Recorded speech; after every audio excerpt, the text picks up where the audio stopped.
Hey everyone, and welcome back to my channel. Today, we're diving into creating that perfect sense of balance in your home. You know that feeling you get when you walk into a space and everything just feels right? That's the magic of balanced interior design. Whether you're starting from scratch or just looking to refresh a room, these 10 essential tips can guide you to create a harmonious and aesthetically pleasing space. We're talking about those little touches that make a house a home. So grab a glass of sweet tea, get comfy, and let's get started on transforming your house into a haven.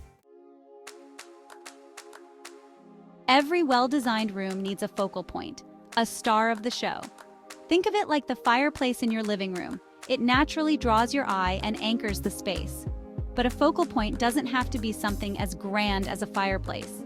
It could be a large window with a breathtaking view, a stunning piece of artwork, or even a statement piece of furniture. Once you've identified your room's natural focal point, it's all about enhancing it. Imagine arranging your furniture to create a pathway that leads the eye towards this central element. Maybe it's flanking your fireplace with two comfy armchairs or positioning your sofa to face that breathtaking window. And don't forget the power of decor. A strategically placed mirror can reflect light and amplify the impact of your focal point. It's all about creating a sense of visual interest that keeps the eye moving and appreciating every element of the room. So embrace it, enhance it, and let it set the stage for the rest of your design. Now let's talk color and pattern. They have this incredible ability to completely transform a space. A well-chosen color palette can evoke certain emotions, create a sense of calm, or add a touch of playfulness. When it comes to color, I always recommend sticking to a cohesive color scheme throughout the room. One of my favorite tips is the 60-30-10 rule. It's all about creating balance and visual harmony. Imagine this: 60% of your room is painted in a dominant color, 30% in a secondary color, and the last 10% is your pop of personality. And speaking of pops, let's not forget about patterns. Patterns add another layer of depth and visual interest to a space. My advice?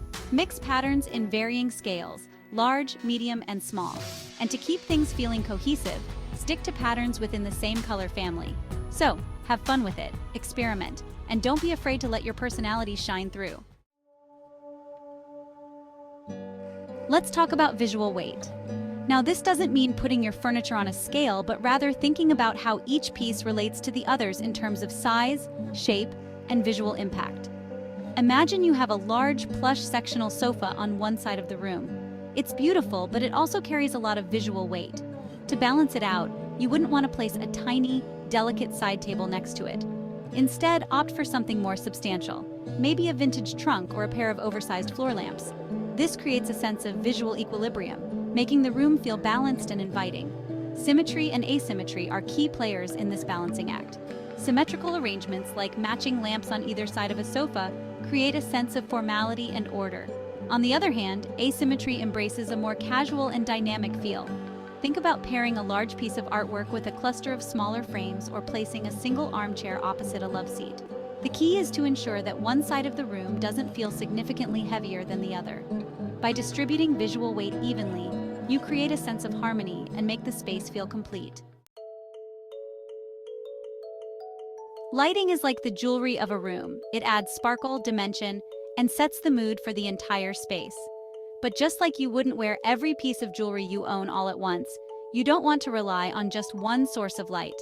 Layering your lighting is the key to creating a warm, inviting, and functional space. Think of it like this: ambient lighting is your base layer. It provides overall illumination and sets the tone. Next up, task lighting. These are your workhorses, the lamps that help you see clearly while you're reading a book, working at your desk, or chopping veggies in the kitchen. Finally, we have accent lighting, the mood setters. These are the lights that add drama, highlight artwork, and create a cozy ambiance. Warm white bulbs create a cozy and inviting atmosphere, perfect for living rooms and bedrooms, while cool white bulbs are more energizing and ideal for kitchens and bathrooms.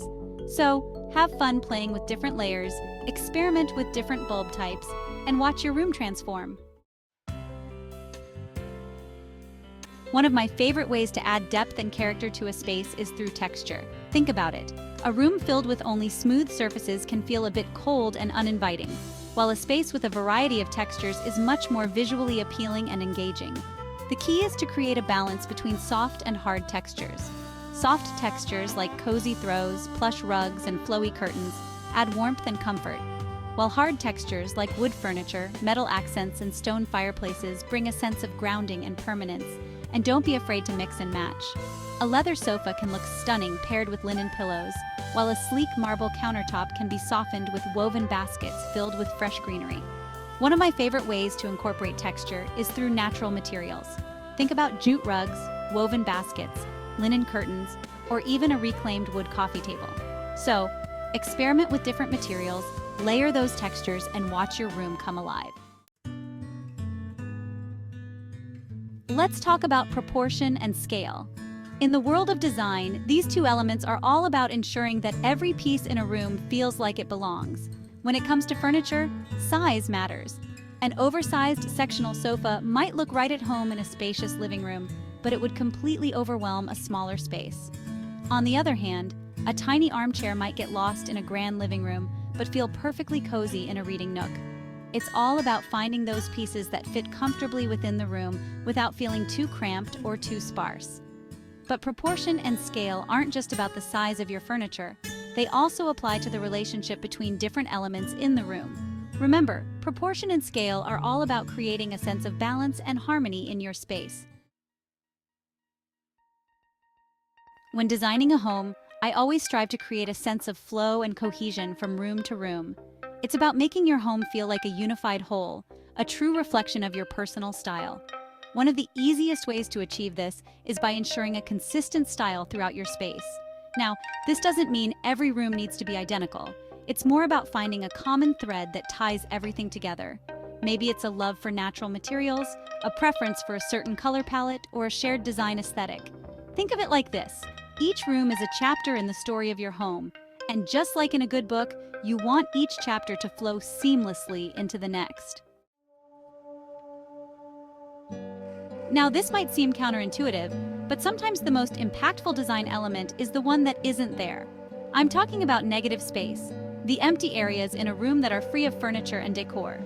In a world where more is often seen as better, it can be tempting to fill every nook and cranny with something. But trust me, embracing negative space is crucial for creating a balanced and visually appealing room. Negative space allows your eye to rest. It provides a break from the visual stimulation of furniture, artwork, and decor, preventing the room from feeling cluttered or overwhelming. When arranging your furniture, be mindful of creating pathways for movement and leaving some breathing room between pieces. Remember, negative space isn't about emptiness. It's about creating a sense of balance, openness, and visual calm in your home. You know, one of the things I love most about design is that it allows you to tell a story. Your story. Your home should be a reflection of your personality, your passions, and the things that make you uniquely you. So, how do you go about infusing your personality into your space? It's all about incorporating those unique touches that spark joy and tell your story. Maybe it's a collection of vintage cameras displayed on a shelf, a gallery wall filled with family photos, or a cozy reading nook adorned with your favorite books. It's those little details that make a house a home. Don't be afraid to showcase your passions. Are you an avid traveler? Display your travel souvenirs prominently.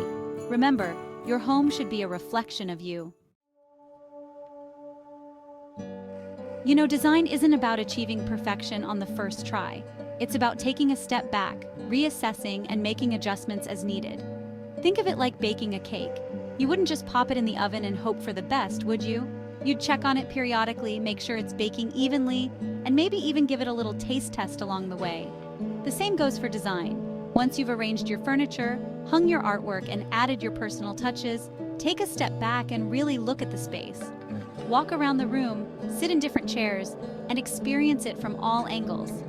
Don't be afraid to experiment with different arrangements, swap out decor items, or even repaint a wall if it's not feeling quite right. Remember, creating a beautiful and balanced home is a journey, not a destination.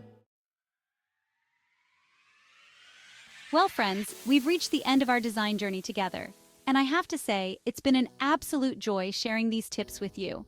Remember, creating a balanced and beautiful home is all about finding what brings you joy and surrounding yourself with things you love. If you found these tips helpful, be sure to give this video a thumbs up and subscribe to my channel for more design inspiration. And don't forget to share your own design journeys with me in the comments below. I can't wait to see what you create. Until next time, happy decorating!